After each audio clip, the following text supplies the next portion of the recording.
to shadow, from color to chiaroscuro.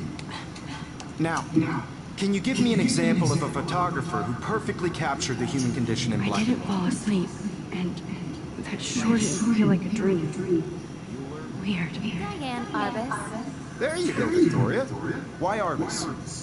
Because of her images of hopeless faces, you feel like totally haunted by the eyes of those sad mothers and children. She saw humanity as tortured, right? And frankly, it's bullshit. Shh. Keep that to yourself.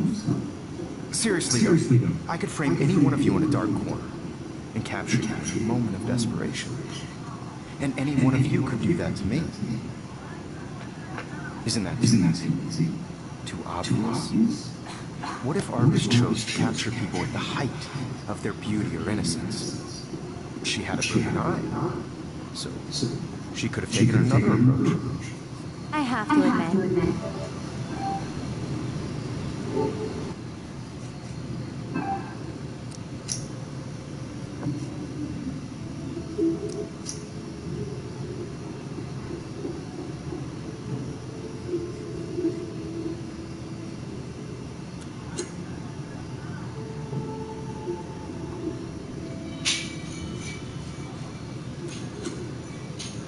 I'm not a big fan of her work.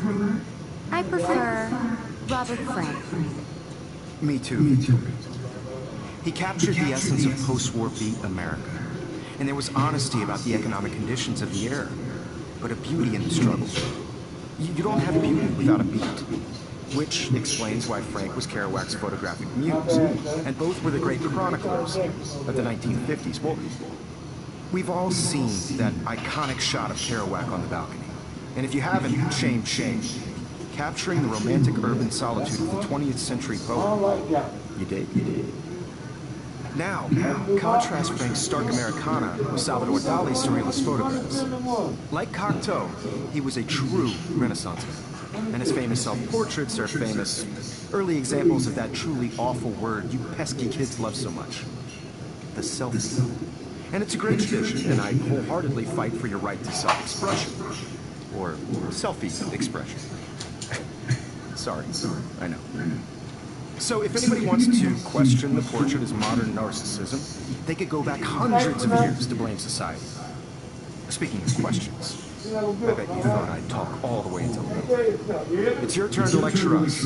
Now, based on the chapters I have no doubt you all memorized, who can tell me the name of the actual process that led to the birth of the self-portrait?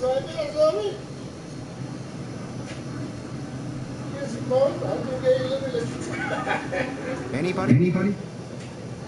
This does not bode well. I know how to cook, man. I'm telling you.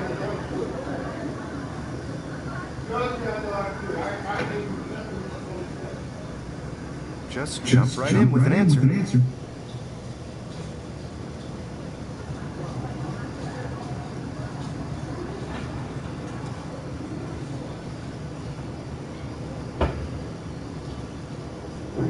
This was in the chapters you read.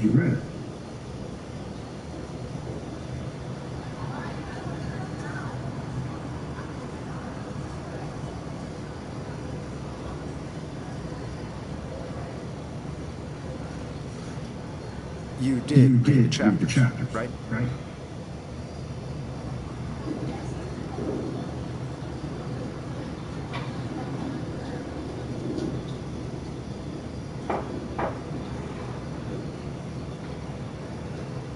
Your silence is deafening.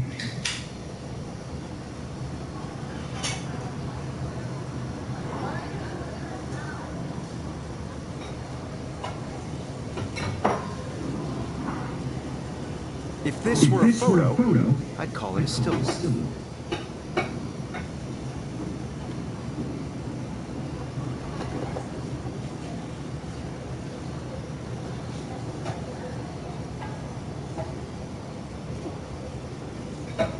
Anybody? This does not bode well.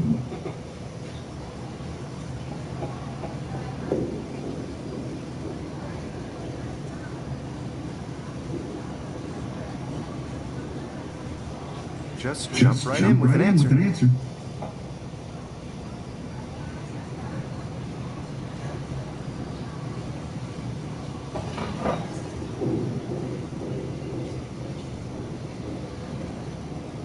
This was in the chapters you read.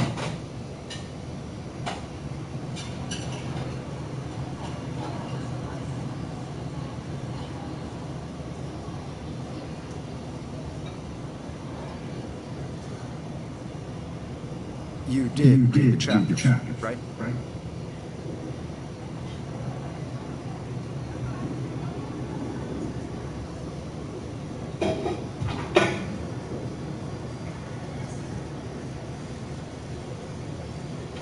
Your silence is deafening.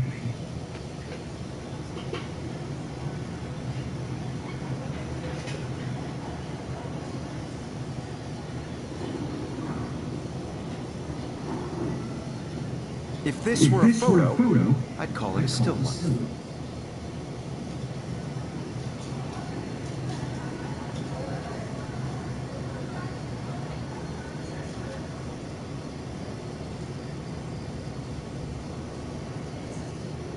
Anybody? This does not bode well.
Look at this crap.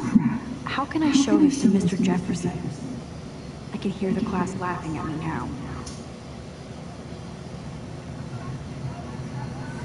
Just jump right in with an answer.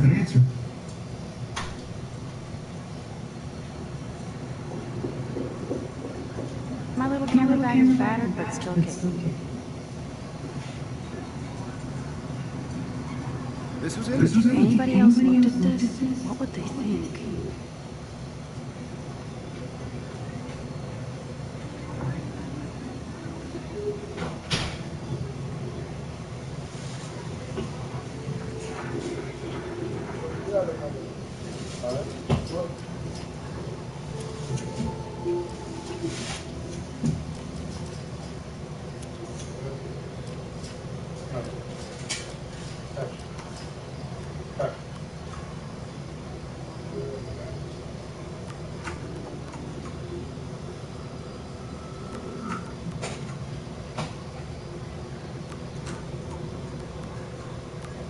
Chapters you read. If anybody else looked at this, what would they think?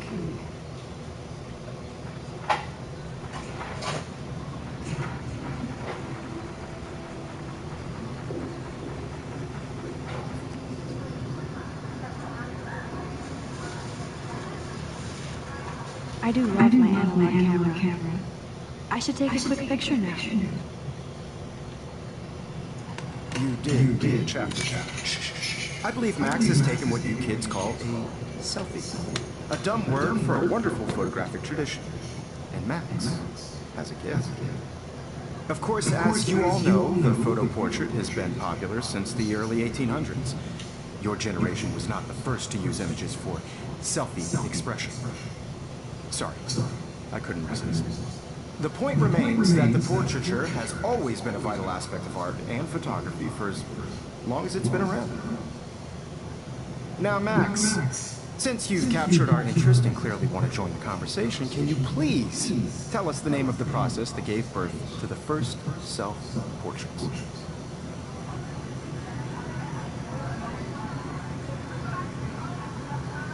You're asking me? Let me think. You either know this or not, Max. Is there anybody here who knows their stuff? Louis Daguerre was a French painter who created daguerreotypes, a process that gave portraits a sharp reflective style like a mirror. Now you're totally stuck in the retro zone. Sad face. Very good, Victoria. The Daguerrean process brought out fine detail in people's faces, making them extremely popular from the 1800s. Sorry, Max. No more selfies right now. Type self-portrait was done by Robert Cornelius. You can find out all about him in your textbook. Look at this crap. How can I show this to Mr. Jefferson? I can hear the class laugh. Hey guys, don't forget the deadline to submit a photo in the Everyday Heroes contest. I'll fly out with the winner to San Francisco, where you'll be feted by the art world. It's great exposure, and it can kickstart a career in photography. So Stella and Alyssa, get it together. Taylor, don't hide. I'm still waiting for your entry too. And yes, Max, I see you pretending not to see me.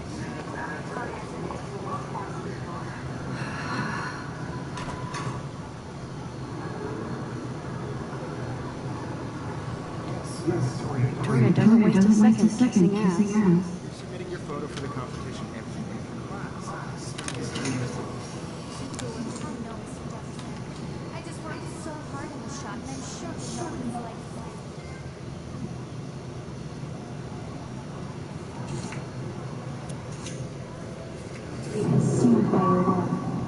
I just really think Everyday Heroes is an important event, and I want to represent that academy. You have just my first. Excuse me. Mr. Jefferson, can I talk to you for a moment? Yes, excuse you. No, Victoria. Excuse us. I'd never let one of photography's future stars avoid handing in your picture.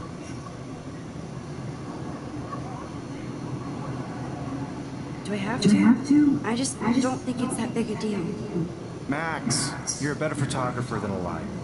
Now, I know it's a drag to hear some old dude lecture you, but life won't wait for you to play catch-up. You're young, the world is yours, blah, blah, blah, right? But you do have a gift.